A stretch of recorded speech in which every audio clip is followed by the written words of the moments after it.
7번째 복이 화평케 하는 자는 복이 있나니라고 하는 말씀입니다. 저희가 하나님의 아들이라 일컬음을 얻을 것이라. 이 세상을 살아가다 보면은요, 젊었을 때는 잘 못 느끼는지 모르지만 조금만 나이를 먹어가면서 살다 보면은 세상이 참 평화롭지는 못한 것 같다 하는 생각을 할 수밖에 없는 것 같습니다. 분명히 세상은 평화를 원하는데 뜻밖에도 세상은 평화롭지 않는 것 같다라는 생각을 늘 하게 됩니다. 그래서 올림픽을 할 때마다 부르는 노래들을 제가 88 올림픽 때 손에 손잡고 우리 다 함께, 정말 올림픽을 통해서라도 온 세상의 사람들이 손에 손잡고 평화를 만들어내고 화평을 만들어낼 수만 있다면은 정말로 손에 손잡고 올림픽에 참여해서 함께 즐거움과 기쁨 속에 살아왔으면 좋겠다라는 생각을 해보기도 했습니다. 그런데 인류는 아무리 평화를 외치고 있지만요, 어떤 인류학자가 조사를 해왔더니만 인류의 역사 3400년을 동안에 인류가 전쟁이 없이 평화로웠던 날은 268년 동안 있습니다. 그러니 3400년 동안에 전쟁 없었던 이 땅의 시기가 268년이라 하니 과연 진짜 전쟁이 없었던 걸까? 눈에 띄는 전쟁은 없었는지 몰라도 어떻게 보면 집안의 전쟁도 있고 동네의 전쟁도 있고 이웃과의 다툼도 있고, 과연 그런 걸 생각할 때에 정말로 한 번이라도 전쟁이 없었던, 다툼이 없었던 인류가 있었던가라는 생각을 하게 됩니다. 중국의 장공예라고 하는 이름을 가진 사람이 살았던 모양입니다. 근데 그 사람은 9대째 계속 같은 집에서 사는데 뜻밖에도 9대가 살아오면서 분가를 한 사람도 하지 않은 것입니다. 그러다 보니 9대가 이렇게 쭉 흘러오다 보니 가족의 숫자가 몇백 명이 되는 것입니다. 그런데 그 많은 가족들이 소문이 나기를, 저 집은 어떻게 저 많은 가족들이 살아가지? 어떻게 저렇게 많은 가족들이 한 가정에서 저렇게 살 수 있을까? 그런데 뜻밖에도 보면은 그 가정의 사람들이 그냥 평화로워 보이는 것입니다. 이 소문이 임금에게까지 들렸다고. 당시 당나라 고종 황제가 이 소문을 듣고요, 어떻게 그런 집이 있을까? 그 집을 위해서 내가 주연을 베풀리라 라고 하고 그 집을 왕이 직접 찾아가서 주연을 베풀었다. 그래서 이 장공예라는 사람에게 대화를 나누면서 물어봅니다. 도대체 이 많은 가족이 9대째 이렇게 살아오는데 도대체 소문에 그렇게 큰 다툼도 싸움도 없다라고 하는데 이 집안의 그 가훈이 도대체 무엇을 이 집안 사람들은 생각하면서 살길래 다툼이 없습니까? 왜 그렇게 큰 분가나 싸움이 있을 법도 한데 어떤 뭔가가 있습니까? 그때 이 장공예라는 사람이 사람을 시켜서 큰 종이를 하나 가지고 오게 하고, 그리고 붓을 들고 글을 쓰기 시작하는데 참을 인자를 100개를 쓰더라고요. 참을 인자를 100개. 그러면서 그가 왕에게 이야기합니다. 많은 사람들이 살면서 자기 생각에 자기는 화목지 못한 이유가 뭘까? 그것은 어른들의 의복과 음식이 고르지 못하라고 생각하는 젊은 사람들과, 또 어른들이 생각할 때 젊은이들은 예의 범절이 너무나 부족해 라고 하는 그러한 생각들이 사실은 늘 부딪히기 때문에 화평과 화목이 오지 않는 것 같습니다 라고 말하면서요, 그래서 저희 집안은 오직 참는 것으로 집안의 헌법을 삼고 있습니다. 그러다 보니 서로 이해하고 참는 데서 어떻게 보면 다툼과 분쟁이 없는 것 같습니다. 제가 옛날에 이런 이야기를 들었다면 그런가 보다, 야 역시 참는 집안에서는 화평이 이루어지는 모양이다 라고 그냥 간단하게 생각을 했을 것입니다. 그런데 지금은 저는 이런 이야기를 들을 때마다요, 과연 그럴까? 과연 화평이 화가 나는데 참고 있는 그 모습 속에 그걸 화평이라고 말할 수 있을까? 잘은 몰라도 언젠가 불씨가 나타나면은 폭발하는 것은 시간 문제지 않을까? 그 불씨가 사라지지 않는 한, 다시 말해서 뭔가 끓어오르는 게 있는데 억지로 그것을 참는다라고 해서 과연 이 세상에, 내 가정에, 내 심령에 참 평화라고 하는 것이 이루어질 수가 있을까라는 생각을 하게 되더라고요. 과연 참 평화가 무엇인가? 성경은 우리에게 평화, 화평케 하는 자, 피스메이커, 피스를 만드는 자, 평화를 만드는 자가 복이 있다. 왜 줄 아십니까? 예수 그리스도께서 이 땅에 오신 것은 바로 평화를 위하여 왔다라고 성경이 말하고 있기 때문에 결국 하나님의 아들의 공통점이 있다면 그것은 바로 평화를 위한 사도다라는 것을 말하고 있는 것입니다.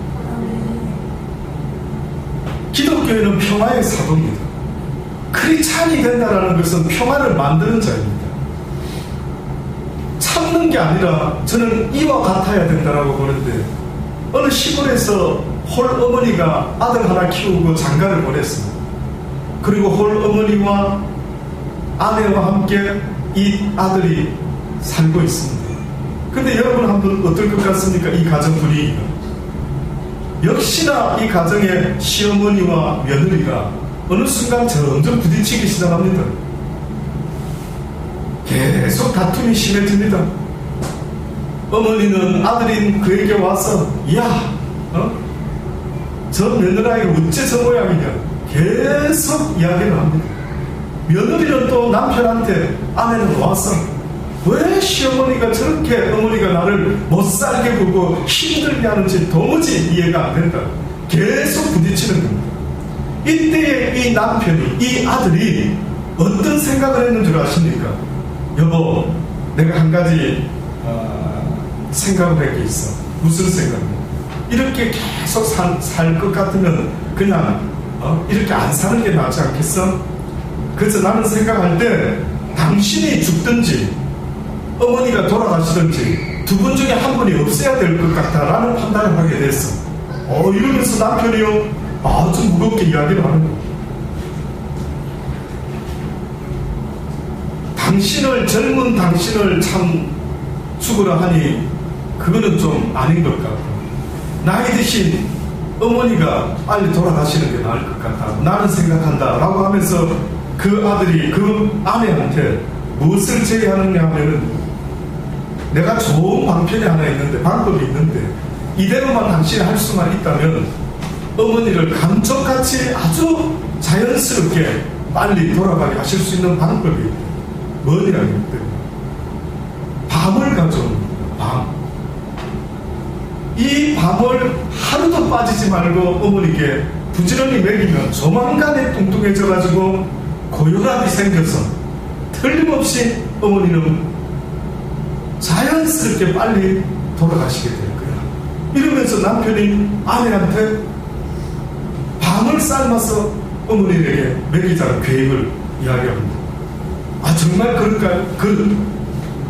아내가 너무 좋아가지고요, 그 다음날 아침부터 밤을 푹 삶아가지고 아침 일찍 식사도 하기 전에 얼마나 좋았는지 어머니 잘 주무셨습니까?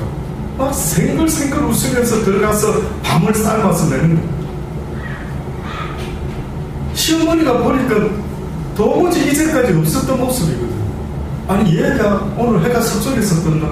생글생글 웃으면서 밤을 삶아가지고 어머니에게 드시라고 내놓는 거예요. 어쨌든 준 밤이니까 시어머니가 먹었겠지. 하루하고 말 줄 알았단 말이죠.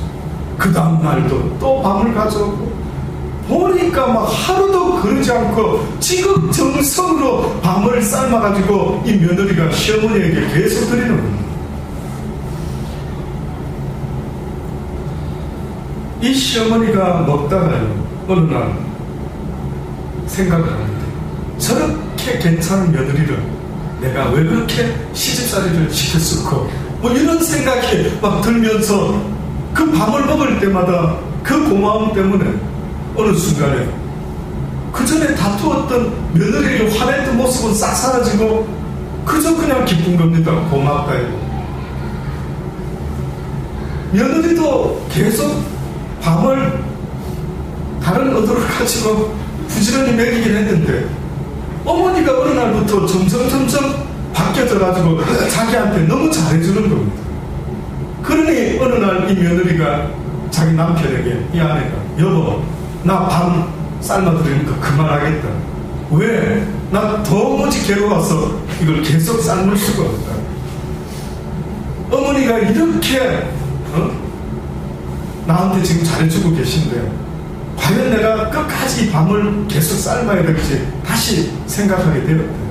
못하겠다. 그럽니다. 그때서야 그 아들이 그 아내에게 뭐라고 이야기를 하냐면, 우리 어머니는 이제 죽은 분이셔. 그러는 밤에 아침까지 내가 밥 갖다 드리고 왔는데 어머니가 죽었다니. 예전에 어머니가 죽었다는. 그러니 남편이 자기의 계획을 쭉 이야기를 하니까 이 남편이 얼마나 지혜롭고 피스메이커였는지, 그 남편의 방법은 정말로 그 어머니를 죽이기 위해서 밤을 부지런히 삶아서 살찌워서 어떻게 해보자라고 했던 것이 아니라, 어떻게 하면은 어머니와 아내 사이를 평화롭게 한번 만들어 볼까라고 하는 그 마음으로 이런 지혜를 냈던 것입니다. 어떻습니까? 과연 우리 시대의 많은 사람들은 내가 옳다, 네가 틀렸다라고 하는 옳고 그름으로 수많은 사람을 정죄하고 싸우고 다투고 죽이기까지 하지 않습니까? 그러나 하나님은 우리에게 말씀하시기를 너희는 이 땅의 피스메이커가 되라는 거예요. 할 수만 있다면 이 땅의 평화를 어떻게 하면 만들어낼 수 있을지를 생각하라. 더 나아가서 원수와도 화목할 수 있으면 화목해라. 이것이 하나님이 크리스찬들에게, 하나님을 믿는 사람들에게 말씀하신 역할인 것입니다. 뜻밖에도 이러한 아름다운 평화의 역사가 하나님이 원하는 역사였지만 이 평화를 깨게 되는 일이 벌어지고 말았지. 너무나 안타까운 역사적인 사건이 있습니다. 날마다 신문에 나야만 되는 역사적인 사건이 있었는데 그것이 신문에는 없지만 성경에는 있습니다. 그 이야기가 무엇이냐면 인류 태초에 형이 동생을 죽이는 살인사건이 벌어집니다. 아담과 하와가 하나님 앞에서 선악과를 따먹지 말라고 했지만 그들이 따먹는 바람에 에덴 동산에서 쫓겨나게 되죠. 쫓겨날 때 분명히 죽으리라 하셨는데 당장 죽지 않고 뜻밖에도 그 누군가가 제일 값을 치렀는지 하나님께서 아담과 하와를 에덴 동산에서 내보낼 때에 짐승의 가죽으로 치마를 만들어서 아담과 하와를 입힙니다. 그래서 그들은 언제 죽을지는 모르겠지만 분명히 선악과를 따먹는 날에는 너희가 정녕 죽으리라고는 하셨는데 뜻밖에도 당장 죽이지 않고 누군가의 희생을 통해서 그들에게 부끄러움을 가려주는 것입니다. 이것을 성경에서는 학자들 간에 성경의 이 이야기를 하나님의 값없이 주는 은혜다라고 합니다. 은혜.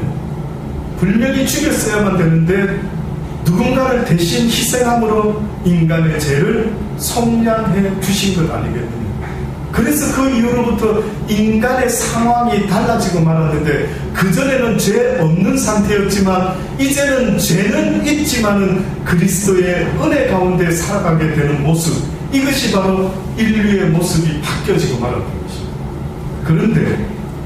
그런데 하나님이 아담과 하와에게 어떤 이야기를, 앞으로는 어떤 마음을 가지고 살아야 된다는 걸 분명히 말씀을 하셨겠는데 정확히는 성경에 써놨지 않아서 다 알 수는 없습니다.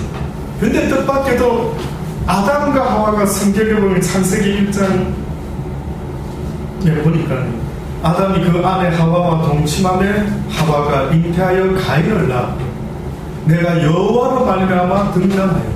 어떻게 보면 에덴 동산에서 쫓겨났을 때 과연 내가 이제는 자녀를 놓을 수 있을까? 하나님의 축복이 땅에 풍성하고 아주 충만하고 이 땅을 정복해 과연 하나님께 죄지은 내가 이 땅에 충만할 수 있을지 자손의 축복이 있을 수가 있을까라고 생각했는지는 모르겠는데 뜻밖에도 성경에 보니 그가 아이를 낳았는데 고백하기를 여호와로 말미암아 등남하였다라고 하나님의 은혜에 감사하는 것 같습니다. 근데 뜻밖에도 그가 낳은 아들 가인 그리고 둘째 아들 아벨을 또한 놓게 됩니다. 근데 이 두 아들이 인류의 태초로 아담과 하와의 아들로서 등장하게 되는데 아벨의 직업은 양을 치는 자였고 가인의 직업은 농사하는 자였습니다. 농사는 이해가 되는데 목축이 잘 이해가 되지 않습니다. 왜냐? 아담에게 네가 죄를 범했으니 이제는 앞으로 이 땅에서 네가 열심히 땅을 일구고 살아갈지라도 쉽게 먹고 살기가 참 쉽지 않을 것이다. 오히려 땅은 너에게 은근기와 가시를 내게 될 것이다 라고 하면서 그들이 땅을 갈아야만 먹고 살 수밖에 없는 힘든 인생이 될 것을 성경은 분명히 이야기를 하고 있는데 열심히 땅을 갈아도 먹고 살까 말까 하는데 뚱딴지같이 아벨은 양을 치는 목축을 하는 자였더라 라고 성경이 말합니다. 그 당시 때 인간에게 주어져 있는 음식은 고기가 아니었습니다.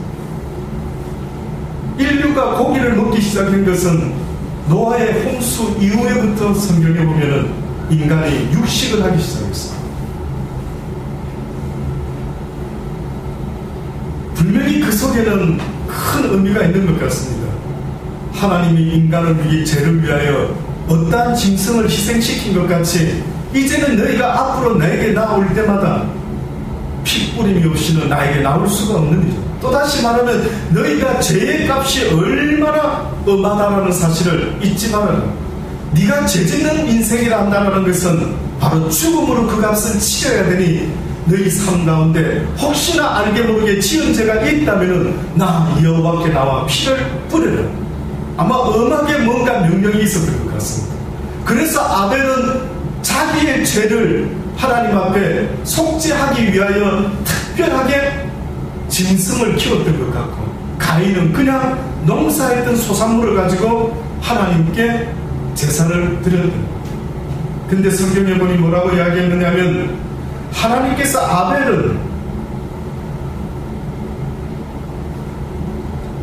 아벨은 자기도 양의 첫 새끼와 그 기름으로 드렸더니 여호와께서 아벨과 그 제물은 열납하셨으나 가인과 그 제물은 열납하지 아니하신지라. 가인이 심히 분하여 안색이 변하니 여호와께서 가인에게 이르되 내가 분하여 함은 어쯤이며 안색이 변함은 어쯤이며 내가 선을 행하면 어찌 낯을 들지 못하겠느냐. 선을 행치 아니하면 제가 문에 엎드려지느니라.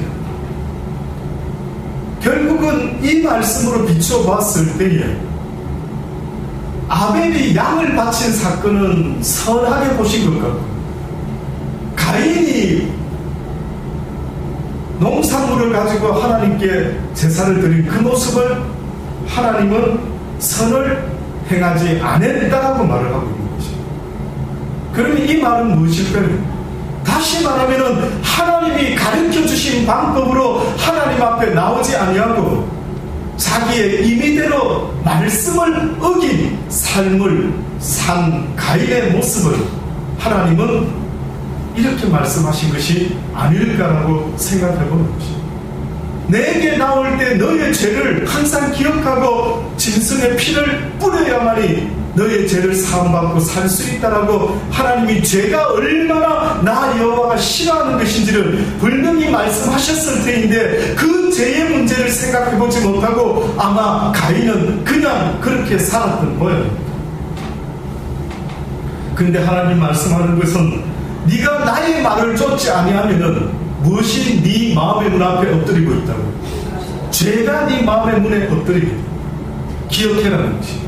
너희가 나 여호와의 말씀을 쫓아 선한 삶을 살지 못하면은 결국 너는 중간 지대에 있는 것이 아니라 악한 사단의 종이 되어 너도 생각지 못하고 원치 못했던 삶을 살게 될 수밖에 없다. 이것을 인류 태초의 인간이었던 아담과 하와의 아들인 가인에게 성경이 말씀하고 있는 겁니다. 내가 선을 행하면 어찌 낯을 들지 못하겠는가? 네가 선을 행치 아니하면 내 말을 쫓지 아니하고 내 방법으로 내게 나오지 아니하면 제가 문에 엎드리나니 죄의 소원은 내게 있느니라. 무슨 말입니까? 죄의 소원이 내게 있답니다. 죄라는 놈이 자기의 소원이 있는데 그 소원은 바로 가인에게 있답니다. 그게 뭘까요? 가인아 하나님의 말씀을 어기고 싸우고 다투고 분쟁해라. 사단의 소원입니다.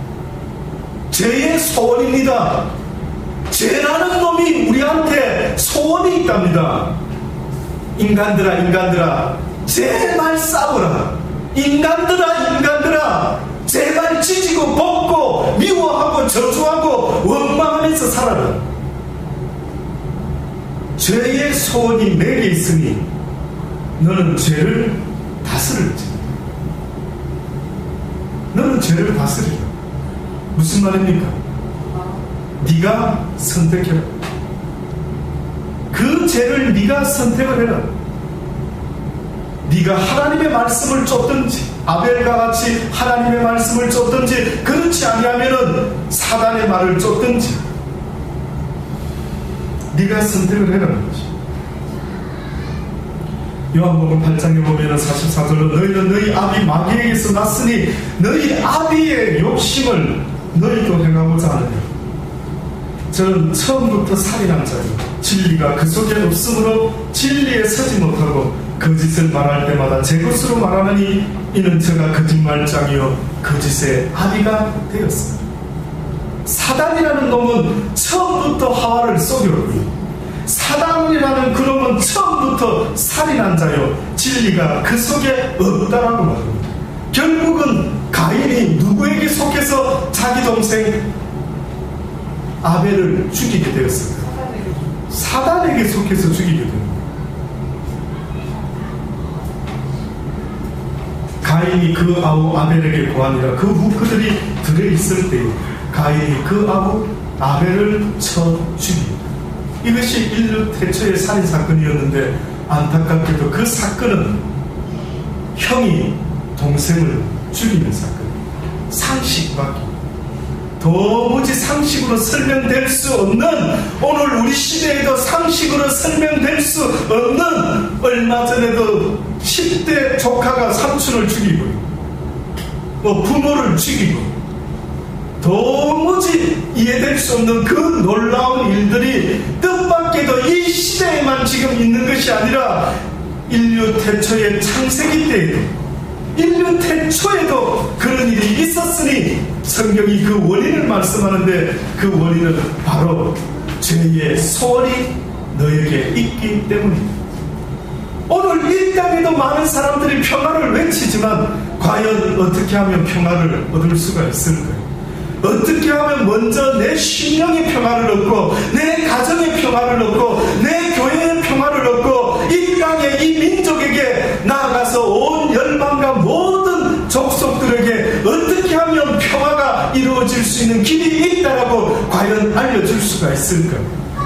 그것을 예수님이 오셔서 말씀하신 겁니다. 누구든지 다 내게 오라. 내가 너희들을 평화를 주기를 원한다.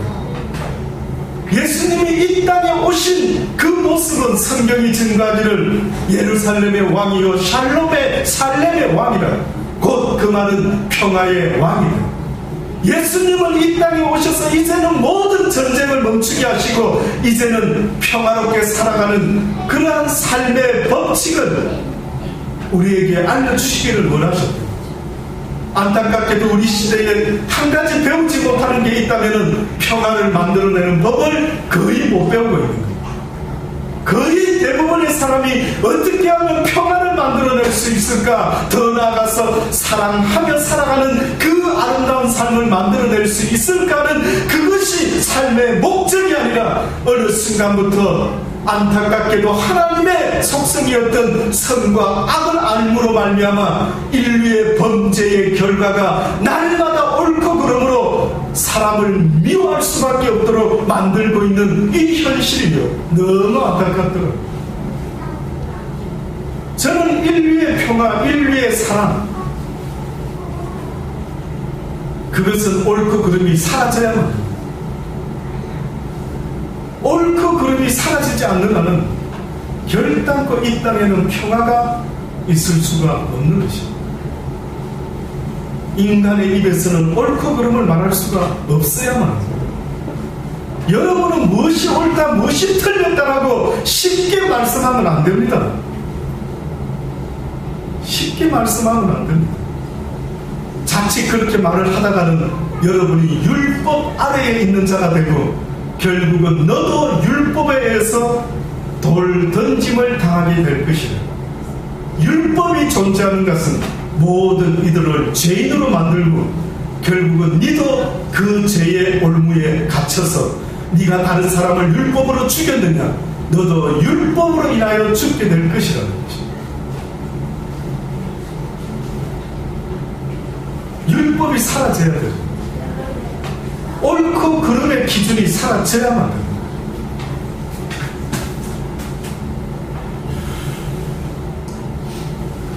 그러니 사랑하지 못하고 평화롭지 못하는 것은 계속해서 내가 옳다, 내가 맞다, 내가 옳다라고 하는 이 생각을 사단이가 계속해서 우리에게 허락해주고 있는 것입니다.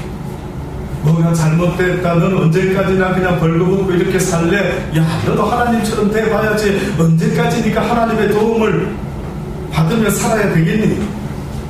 지금도 우리 머릿속에는 계속해서 하나님을 의지하는 그것이 어떻게 보면 어떤 생각보다도 최고의 생각인데도 불구하고 계속 우리의 머릿속에 주는 생각이 뭔 줄 아십니까? 네가 왜 이 모양으로 살아? 너는 분명히 이렇게 살 인간이 아니야. 더 멋지게 살 수 있어. 내가 왜 지금 이런 식으로 살고 있는 거야? 온갖 머릿속에 계속해서 생각이 들어오는 거야. 하나님은 이 땅에서는 이렇게 살면 어떻고 저렇게 살면 어떻겠느냐? 너희의 영혼이 바라봐야 될 삶의 목적은 영원한 하나님의 나라이라는 사실을 왜 알지 못하느냐? 우리의 목적은 하나님의 나라인 것입니다. 이 땅에서는 옳고 그름이 없는 것입니다. 이 땅에서 옳고 그름을 굳이 말한다면 여호와 하나님을 믿는 것이 옳은 것이요, 하나님을 믿지 못하고 살아가는 인간들이 잘못되었다라고 말하는 이것 외에는 더 이상 옳고 그름을 말할 게 없는 것입니다.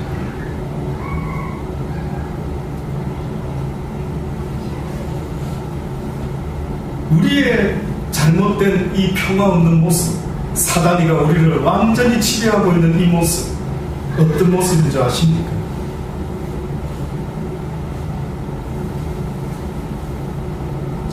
로마서 1장에 보면 또한 저희가 마음에 하나님 두기를 싫어하며 하나님께서 저희를 그 상실한 마음대로 내어버려 두사 합당치 못한 일을 하게 하셨으니 곧 모든 불의, 추악, 탐욕, 악의가 가득한 자요, 시기, 살인, 분쟁, 사기, 악독이 가득한 자요, 수군수군하는 자요, 비방하는 자요, 하나님의 미워하시는 자요, 능욕하는 자요, 교만한 자요, 사랑하는 자요, 악을 도모하는 자요, 부모를 거역하는 자요, 우매한 자요, 배약한 자요, 무정한 자요, 무자비한 자요.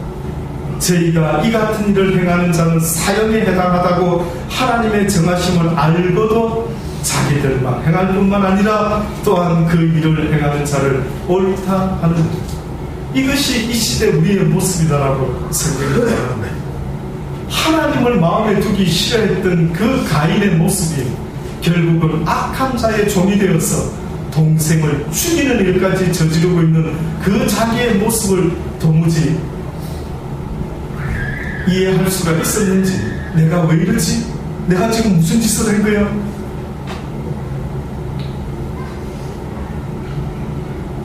하나님을 붙잡지 못하는 세상은 바로 이런 세상이 되고 마는 것입니다. 하나님의 말씀의 다스림을 받지 못하는 세상, 그것은 곧 평화가 없는 세상인 것입니다. 누가 하나님의 다스림을 받고 있습니까? 저와 여러분은 항상 하나님의 말씀이 여러분의 선택과 판단의 기준이십니까?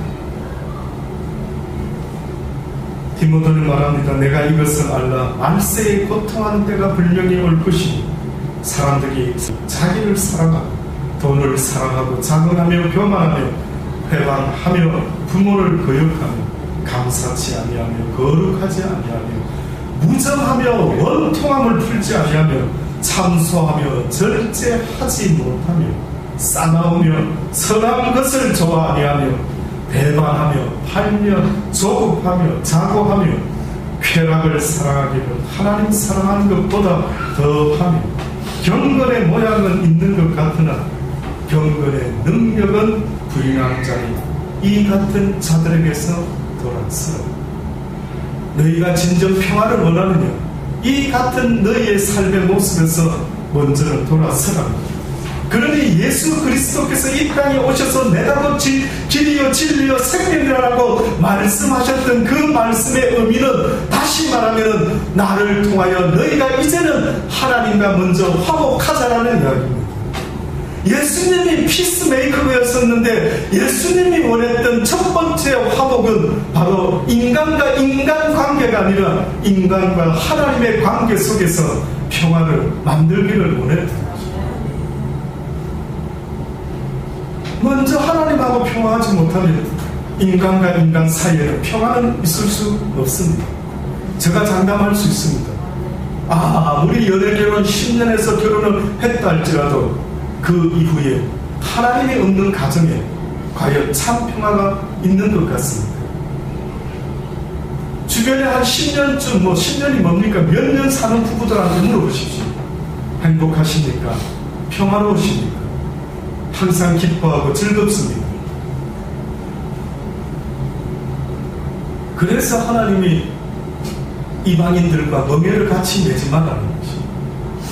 다시 말하면 하나님을 알지 못하는 자와는 함께盟约를 맺는 게 아니라, 왜냐하면 그리스도 안에 있지 못하면, 주의 말씀 안에 살아가지 못하면 참 평화가 있을 수 없음을 하나님은 너무나 잘 알기 때문에 어찌하여 너희가 빛과 어둠이 함께 교제할 수가 있겠느냐?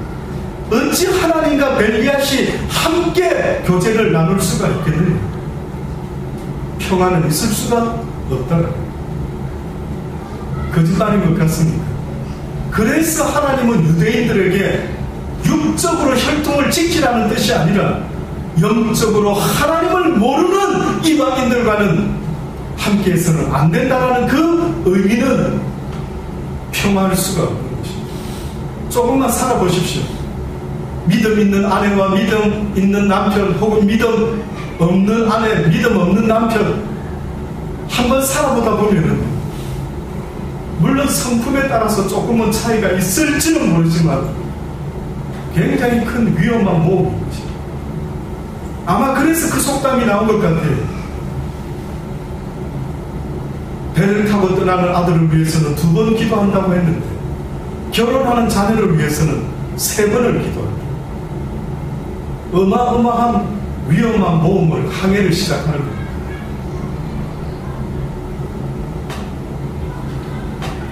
그래서 저는요, 혹시나 여러분이 믿지 않는 아내를 만났다 한다면, 믿지 않는 남편을 만났다면, 할 수만 있다면 부지런히 하나님 앞에 데리고 나와서 같은 하나님의 말씀을 배울 수 있도록 한다는 그 열심이 있지 아니하고서는 나의 삶 가운데, 내 가정의 평화는 그렇게 쉽게 이루어지지 못할 것입니다. 제가 아는 어떤 권사님 한 분은, 제가 처음 전도사 생활을 시작한 교회의 권사님이셨는데, 그분은 이 사실을 남동생이 목사님이시고 하여튼 집안이 다 그렇게 아주 기독교 집안 가운데도 목회자들이 있는 집안이었어요. 근데 안타깝게도 남편은 배드민턴 선수였습니다. 하나님하고는 별로 관계없는 남편을 만나요. 그 여인이요, 늘 애를 쓰는 모습을 보니까 할 수만 있다면 남편에게 부흥회가 있다든지 무슨 세미나가 있다든지 세상 세미나든 좋은 세미나, 하여튼 그 남편에게, 그 남편의 생각이 하나님 안으로 들어올 수 있도록 얼마나 애를 쓰는 그런 아내 전 처음 봤습니다. 지금도 잊어먹지를 않습니다. 무슨 티켓을 다 끊어가지고 남편에게 줍니다. 이게 무슨 티켓이요? 예. 아주 훌륭하신 분이 오시는데 무료가 아니고 거기 참석하려면 그 세미나에 가려면 티켓이 있어야 되는 데서 샀다라.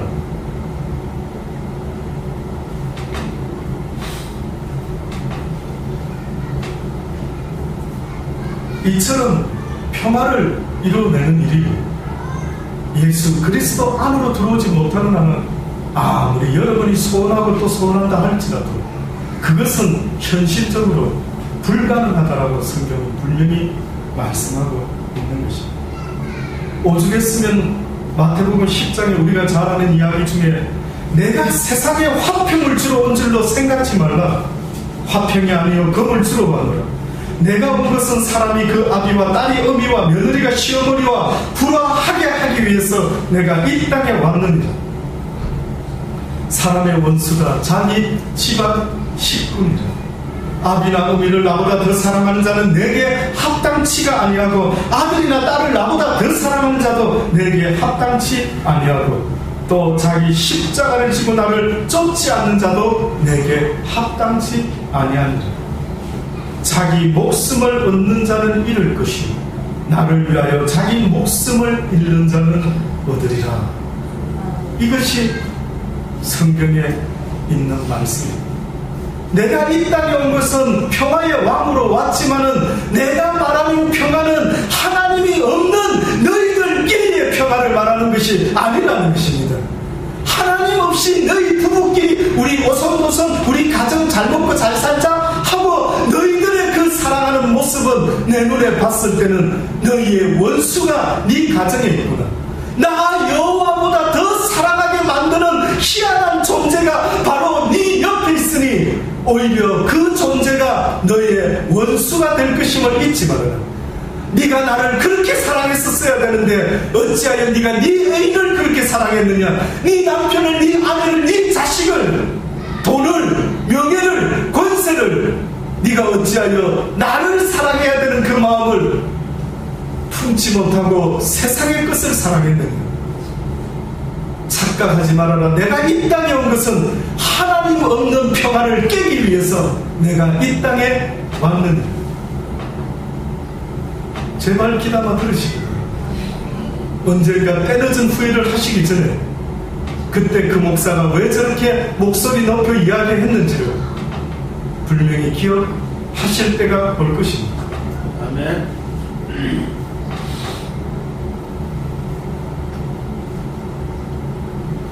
내가 하나님 여호와의 하실 말씀을 들으리. 시편 85장에 시편 기자가 말합니다. 내가 하나님 여호와의 하실 말씀을 들으리니 대저 그 백성 그 성도에게 화평을 말씀하실 것이다. 저희는 다시 망령된 대로 돌아가지 말지로다.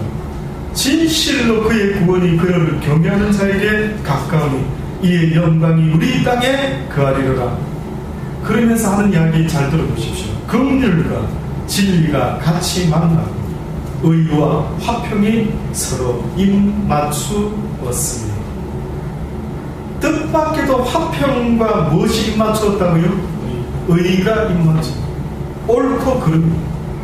결국 성경이 말하는 화평은, 피스메이커는 이 세상과 짝가는 피스메이커가 아니라 그저 좋은 게 좋지, 막 싸우지 말아야지, 아유 그냥 넘어갑시다, 평화롭게 그 평화를 말하는 게 아니라는 겁니다.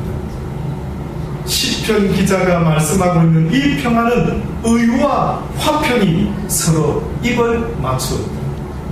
긍휼과 진리가 같이 만나고 의와 화평이 서로 입을 맞추었습니다. 내가 너희들에게 말하는 화평은 의롭지 못한 화평을 말하는 것이 아니라 의로운 화평을 말하는, 다시 말하면 하나님과의 화평이 먼저 되지 못하고 인간과의 화평을 먼저 이루기를 원하는 자들, 그것은 내가 인정하는 것이 아니다라는 것을 말씀하시는 것입니다. 아무쪼록 사랑하는 여러분, 화평은